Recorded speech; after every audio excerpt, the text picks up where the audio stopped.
somehow, come on, load, picture, load. Somehow Liam made that work out. That's Liam right there.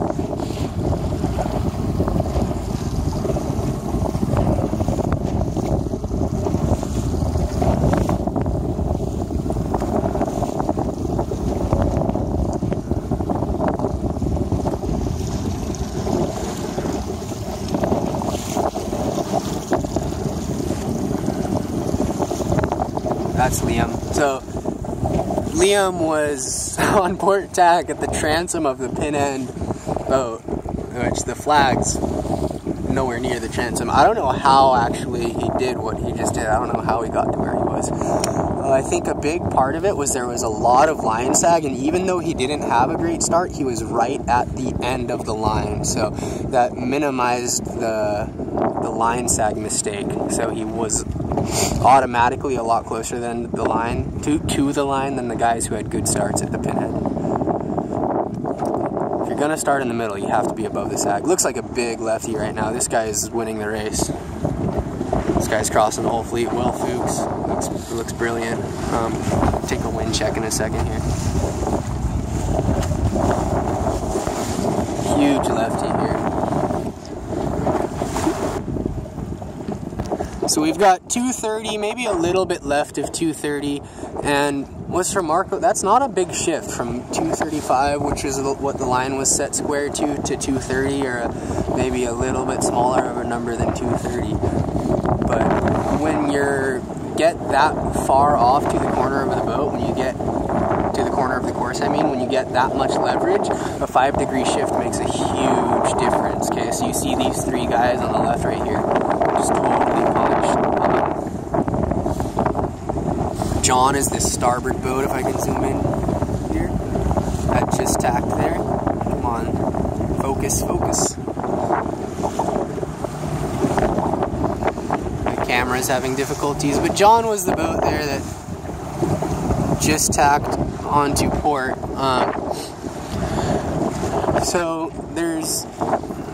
it's kind of like trust the collective wisdom of the group, because these 5-degree shifts are really difficult to pick up on your own as an individual, but when you see 10 boats on port tack crossing the fleet, and now at the moment we have 90% of the fleet on port tack, that's a straight crazy dead giveaway that we're in a big lefty. So don't try to go against the flow, don't try to go against the grain thinking that you're better than everyone and you're going to pass people by going your own way, because you're not. You're going to...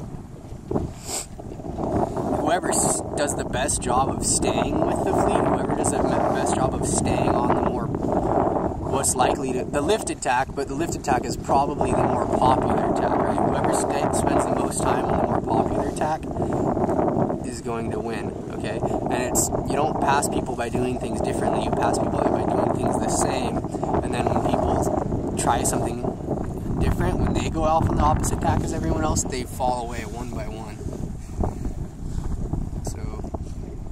Svenja and John are right in there somewhere. I don't know. Sometimes my camera focuses really nicely when I zoom in, sometimes it doesn't, so I don't know what that's about. I think I have to wash the lens off.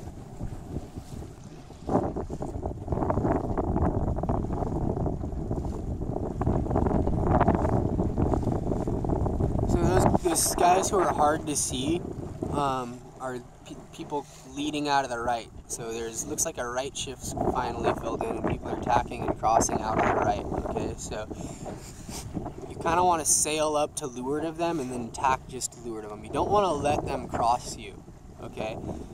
Because then you're giving away leverage, right? You can tack to leeward of the group, okay? So when 10 boats catch a shift and they tack and suddenly you have a group of 10 boats crossing you, and before you were punched out, tack to leeward of that group instead of taking their transom, go fast with them, and then the wind will oscillate back the other direction, and you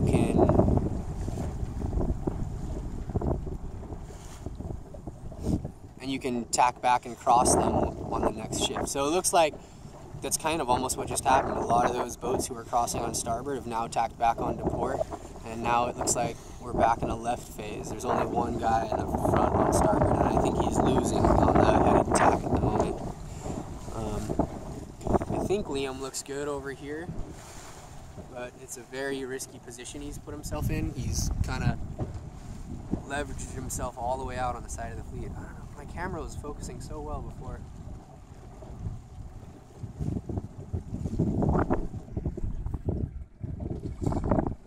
It just turned out to be a super left favored beat the whole way. It was good for Liam. The same guy has been winning since I was really close following. This is getting frustrating. I really like it when I zoom in and get clear pictures. I don't know if I just have to wait a while and then it'll figure it out. I realized there's a crack in my lens, which I was really bummed about.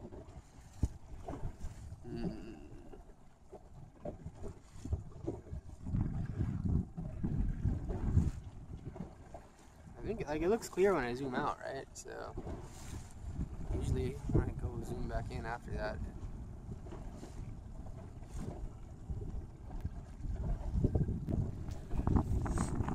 So all these guys are overstanding. This whole group, Blake, I think that's Blake way out there, overstood by a mile, like sailing away from the mark, and John's the one who just tacked. So that's really not good tactics, not good strategy, not good risk management. There's no benefit. You need to cut losses early and get back to the middle of the course. Even if you got a right shift right now, you're so far above the ley line that it's not going to benefit you at all. Svenja's over there 20 boats above the ley line too. That's just not paying attention.